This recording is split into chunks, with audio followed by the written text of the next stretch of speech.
Hello guys, welcome back to another video of rapid revision series for class 10th। भाई क्या करना है, आज देखो टॉपिक लिखा हुआ है प्यूबर्टी पढ़नी है। प्यूबर्टी का मीनिंग क्या है? जवानी यार। कोई बच्चा जवान कैसे हो जाता है तो समझ लेना यार। देखो ये एक ऐसी एज है, प्यूबर्टी एक एज का नाम है। लड़कों में अलग होती है, लड़कियों में अलग होती है। ये एक ऐसी एज है जब कोई लड़का स्पर्म बनाना चालू कर दे और किसी फीमेल के अंदर मेंस्ट्रुअल साइकिल होने लगे। ठीक है, तो जब कोई लड़का क्या बनाने लगे, स्पर्म बनाने लगे, और कोई फीमेल क्या चालू कर दे भाई, फीमेल के अंदर मेंस्ट्रुअल साइकिल स्टार्ट हो जाए, जिसको आप नॉर्मल लैंग्वेज में पीरियड्स बोलते हैं या फिर एमसी बोलते हैं आप। ये नॉर्मल लैंग्वेज में कही जाती है। ठीक है, मेंस्ट्रुअल साइकिल। अब सुनो बात, देखो यार, लड़के जो है स्पर्म प्रोडक्शन का चालू कर देते हैं लगभग 13 से 14 साल की उम्र के बीच में, जबकि लड़कियों के अंदर जो पीरियड्स है, मेंस्ट्रुअल साइकिल जो है वो 11 से 12 साल की उम्र के बीच में ही स्टार्ट हो जाता है। ठीक है, तो ये एज हो गई। अब समझना, इस एज के अंदर बहुत सारे चेंज आते हैं मेल्स के अंदर भी, और बहुत सारे चेंज आते हैं फीमेल्स के अंदर। तो वो चेंज जो सबसे पहले आते हो किसी लड़के के अंदर, वो सबसे पहला चेंज क्या है? स्पर्म का प्रोडक्शन। तो ये जो है, ये स्पर्म का प्रोडक्शन कहलाया जाता है प्राइमरी सेक्सुअल चेंज। क्या है जी? ये प्राइमरी सेक्सुअल चेंज या फिर प्राइमरी सेक्सुअल करेक्टर। ठीक है, तो ये हो गया आपका प्राइमरी सेक्सुअल करेक्टर। ऐसे फीमेल के अंदर ये जो मेंस्ट्रुअल साइकिल का स्टार्ट हो जाना है, इसे बी बोलते हैं प्राइमरी सेक्सुअल करेक्टर। तो ये प्राइमरी किसके अंदर हो गया? फीमेल के अंदर। कोई दिक्कत वाली बात नहीं। अब चीजों को आगे लेकर के चलते हैं। देखो भैया, सेकेंडरी सेक्सुअल करेक्टर्स भी आते हैं बॉडी के अंदर। सेकेंडरी सेक्सुअल करेक्टर्स भी आते हैं जी। सेकेंडरी सेक्सुअल करेक्टर्स कौन कौन से हैं जी? मेल में लगाते हैं, फीमेल में लगाते हैं। मेल में अलग आते हैं, फीमेल में अलग आते हैं। ये जो मेल और फीमेल के अंदर सेकेंडरी सेक्सुअल कैरेक्टर आते हैं, इन्हीं की वजह से आप फीमेल को डिस्टिंग्विश कर पाओगे मेल से। मेल अलग हो जाते हैं, फीमेल अलग हो जाती है। कैसे भाई? मेल के अंदर ये देखो, ये दिख रहा है कौवा सा, ये आडम सेपल नाम है। कहीं तो आडम सेपल ही आ जाता है लड़कों का, लड़कियों के अंदर नहीं आता है। तो आडम सेपल किसके अंदर आता है? लड़कों के अंदर।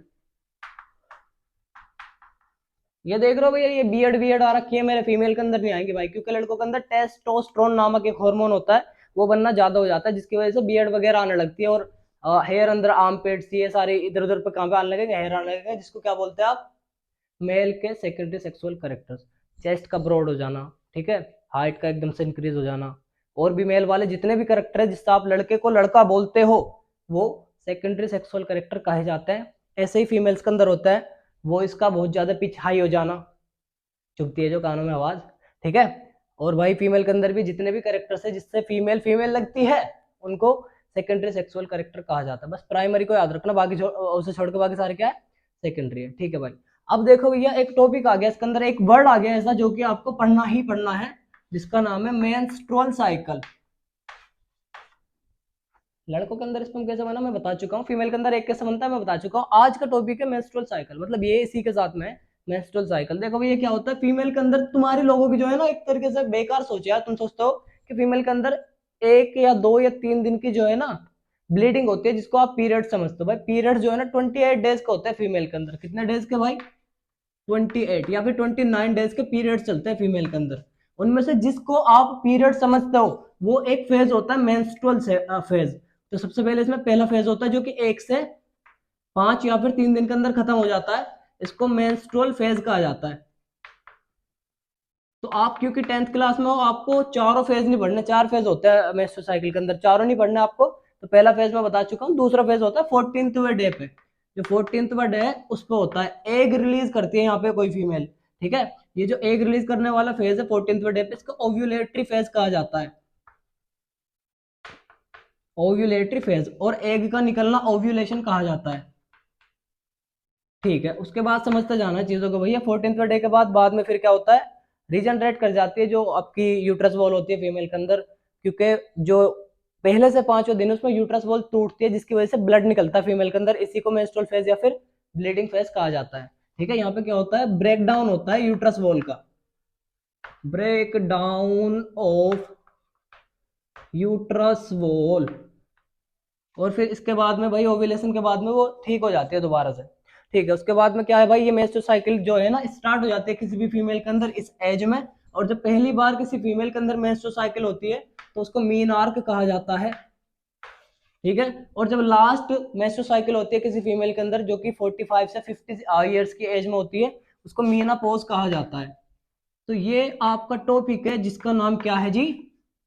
प्यूबर्टी, जो कि खत्म हो चुका है। ठीक है, टॉपिक का नाम यहाँ पे लगा दे मैंने बीचों बीच। टॉपिक का नाम है एसटीडीज। एसटीडीज की फुल फॉर्म समझ लो एक बार, sexually transmitted diseases, sexually transmitted diseases, ऐसी बीमारी जो सेक्सुअल कांटेक्ट के टाइम पे फैल जाती है उनको सेक्सुअली ट्रांसमिटेड डिसीजेज कहा जाता है। अब सुनना इनके बारे में भाई, इससे बचने के लिए भी बहुत सारी चीजें पढ़नी है आपको, और ये होते कैसे वो समझना है। पहली बात, कुछ एग्जांपल देख लो जो कि आपको पेपर के अंदर मिलेंगे। क्वेश्चन आएगा कि बताओ इनमें से कौन सा एसटीडी नहीं है, कौन सा सेक्सुअली ट्रांसमिटेड डिसीज नहीं है। तो सबसे पहले इसके अंदर आता है HIV एड्स, ठीक है भाई। उसके बाद इसके अंदर आता है गोनोरिया, भाई ये आपने पढ़ा नहीं है तो इसलिए मैं नाम लिखवा रहा हूँ सारों के, ठीक है। उसके बाद एक बीमारी आती है साइफिलिस नाम है जिसका। उसके बाद में भाई एक बीमारी आती है जिसका नाम है हेपेटाइटिस बी। भाई ये जो मैंने लिखा ना ये अभी हेपेटाइटिस बी, ये सबसे इंपॉर्टेंट बात है। देखो भैया हेपेटाइटिस दो तरह की होती है, hepatitis A, hepatitis B. Hepatitis A जो है वो सेक्सुअली ट्रांसमिटेड डिसीज नहीं है। अगर पेपर के अंदर आपको ऑप्शन मिलता है हेपेटाइटिस ए तो समझ लेना वो सेक्सुअली ट्रांसमिटेड डिसीज नहीं है, एसटीडी नहीं है। बट अगर ये मिलता है तो ये एसटीडी है। ये सारे के सारे एग्जाम्पल किसके हैं, एसटीडी के। आपको इस नाम से अगर बीमारी मिल जाए जेनाइटल नाम से तो समझ लेना ये भी कोई एसटीडी है। दो तरह की बीमारी होती है, जेनाइटल हर्ब्स और जेनाइटल वर्ड्स। तो ये तो पहला क्वेश्चन हो गया भाई, आप सेलेक्ट कर लोगे कोई से भी क्वेश्चन में से जो आपको स्टडी ना मिले वो सेलेक्ट कर लेना। उसके बाद समझना दूसरी बात है। देखो ये फैलता कैसा है, मीन्स ऑफ स्प्रेड देखते हैं इसके लिए आपको 12th क्लास में ज्यादा पढ़ना, हिस्ट्री वगैरह सब है उसके अंदर, ठीक है। शुरुआत में क्या होता है, चिंपांजी और इंसान का जो है ना ब्लड मिक्स हो गया था जिसकी वजह से एक वायरस पैदा हुआ, वायरस का नाम था HIV। ये एड्स की हिस्ट्री बता रहा हूँ मैं आपको, ठीक है। HIV पैदा हुआ, HIV की फुल फॉर्म आपको पता ही होगा, human immunodeficiency virus, immuno deficiency virus. अब तुम में से बहुत सारे लोग ऐसे बोलेंगे डी तो है नहीं इसके अंदर, सिर्फ ये कैसे बता रहे हो आप। तो भाई यही फुल फॉर्म होती है इसकी, यही तो मिस्टेक करके आ जाते हैं हम, डेफिशिएंसी लिखते नहीं, ये तो फुल फॉर्म है इसकी। ये इसकी फुल फॉर्म क्या है, इसकी फुल फॉर्म है भाई acquired I for immuno deficiency syndrome. ऐसी बीमारी जिसके अंदर हमारे इम्यून सिस्टम के अंदर कमी आ जाती है, ऐसी बीमारी को एड्स कहा जाता है। ये कौन करता है, एक वायरस करता है, वायरस का नाम है HIV। HIV की फुल फॉर्म आपके सामने है, इम्यून सिस्टम कमजोर कर देने वाला वायरस। अब सुनना है बातों को, देखो भैया ये हो जाता कैसे है। अब सुनो, ये जो सबसे ज्यादा फैल रहा है वो उन लोगों से फैल रहा है जिसको ये पहले से ही है। तो ये इन्फेक्टेड पर्सन से नॉर्मल पर्सन के अंदर फैल जाता है। तो आपको बचाव कैसे करना है, तो हाई रिस्क जो है आपके बुक के अंदर डायरेक्ट लिखा हुआ है कि हाई रिस्क है ऐसी फीमेल जिसको पहले से ही एड्स हो, तो उससे बचकर रहें भाई। ऐसी फीमेल को अवॉइड करें जिसके मल्टीपल पार्टनर्स हो, ठीक है। उसके बाद में आपको कोई जो रेजर वगैरह, किसी नाई की दुकान पे जाते हो आप, बार्बर की शॉप पे, वो रेजर वगैरह लग जाता है तो ब्लड इंटरमिक्सिंग हो गया अगर आपके किसी से, तो इन्फेक्टेड पर्सन से आपको फैल सकता है। सिरिंज जो डॉक्टर यूज करते हैं, मान लो किसी इन्फेक्टेड पर्सन के शरीर में उसने यूज कर दी, वही सिरिंज आपकी बॉडी में यूज कर दी तो भी फैल सकता है। तो सारे के सारे ब्लड कॉन्टेक्ट ये बीमारी फैलाते हैं, ठीक है। तो there is a only single way, ठीक है। ये जो वे है आपका ब्लड बीमारी फैलाने वाला, वो एक ही रास्ता है, ब्लड कॉन्टेक्ट। तो ब्लड कॉन्टेक्ट से बचे भाई, ठीक है। उसके बाद में और क्या होता है भाई, ये सारी की सारी जो डिसीज है इनमें से कुछ ही क्योरेबल है, गिनी चुनी एक आधी जो होगी वो ही ठीक हो सकती है, बाकी इनमें से कोई सी भी ठीक नहीं होती। तो बहुत ज्यादा डेंजरस बीमारी है, तो इनको इनसे जो है ना प्रिवेंशन के लिए आपके पास बहुत सारे मेथड होते हैं, उनको डिस्कस करेंगे नेक्स्ट क्लास में। तब तक के लिए ऑल द वेरी बेस्ट।